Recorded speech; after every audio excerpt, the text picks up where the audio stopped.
जलगांव में एनएसयूआई के नेतृत्व में तहसील कार्यालय के सामने आंदोलन किया गया।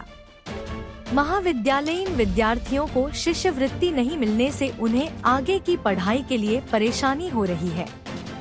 एनएसयूआई के प्रदेश सचिव चेतन बाविस्कर के नेतृत्व में किए गए इस आंदोलन में बड़ी संख्या में विद्यार्थी और विद्यार्थिनी शामिल हुए।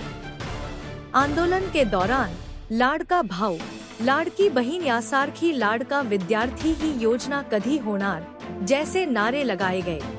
नमस्कार, मी चेतन बाविस्कर, प्रदेश सचिव विद्यार्थी काँग्रेस महाराष्ट्र राज्य। आज आम्ही चोपडा येथे शिष्यवृत्ती जी विद्यार्थ्यांना सरकारतर्फे पडत असते फ्रीशिप म्हणजे आपण त्याला, तरी अजूनही मागच्या अनेक वर्षापासून अनेक विद्यार्थी असे त्यांना फ्रीशिप पडत नाही। तर आमची मागणी अशी आहे, फ्रीशिप ही आमच्या विद्यार्थ्यांच्या हक्काची, ती विद्यार्थ्यांना मिळालीच पाहिजे। सरकार अनेक गोष्टींवरती खर्च करत आहे, जसं लाडकी बहीण योजना, लाडका भाऊ योजना, परंतु विद्यार्थी कधी लाडका होणार ही महत्त्वाची बाब आहे।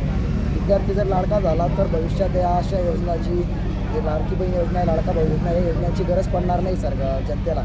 विद्यार्थी आज शिकून पुढे काहीतरी त्याच्या पायावर घालून, आम्हाला असं वाटतं, सरकारला असं वाटतं की कोणी शिकू नये आणि सर्व अडाणी राहावे, तेव्हाच सरकार चालणार आहे असं आम्हाला असं वाटू लागलं आहे। परंतु आम्ही काही आमची बाजू सोडणार नाही। त्याशिवाय कायम विद्यार्थ्यांच्या बाजूने उभे राहील आणि विद्यार्थ्यांचा हक्क मिळवण्यासाठी काम करत राहील। आज आम्ही चोपडा तहसीलदार येथे तहसीलदार कार्यालय येथे चोपडा NSUI-तर्फे एक आझादीचं गाणं सादर करून सरकारला जाग आणण्याचा प्रयत्न केलेला आहे आणि या प्रयत्नातून सरकार जागे होईल अशी आम्हाला खात्री आम्ही आपण महाविद्यालयात प्रवेश घेतो, पण आपण महाविद्यालयात प्रवेश घेतल्यानंतर आपल्या सगळ्यांना पूर्ण फी कंपल्सरी भरावी लागते। पण आपल्याला असं माहिती असतं की आपली जी 50% फी आहे ती आपल्याला माफ होणार आहे किंवा आपल्याला ती वापस भेटणार आहे। ती फी आपण पुढच्या वर्षी वापरून लगेच ॲडमिशन घेणार आहोत। जर आपल्याला ती फी वापसच नाही भेटली तर आपण पुढच्या वर्षी ॲडमिशन कशा प्रकारे घेऊ शकतो?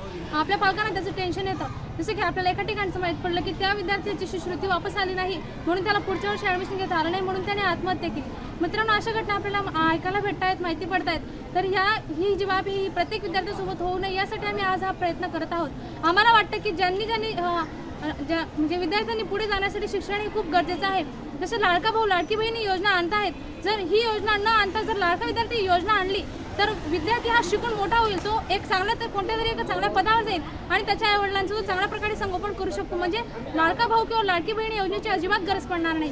जर विद्यार्थ्यांना या सवलती सगळ्या मिळाल्यात, विद्यार्थ्यांचं शिक्षण जर मोफत झालं तर विद्यार्थी हा पुढे जाऊ शकतो आणि या योजनांची आपल्याला गरज पडणार नाही, असे एवढं मी या ठिकाणी मांडण्याचा प्रयत्न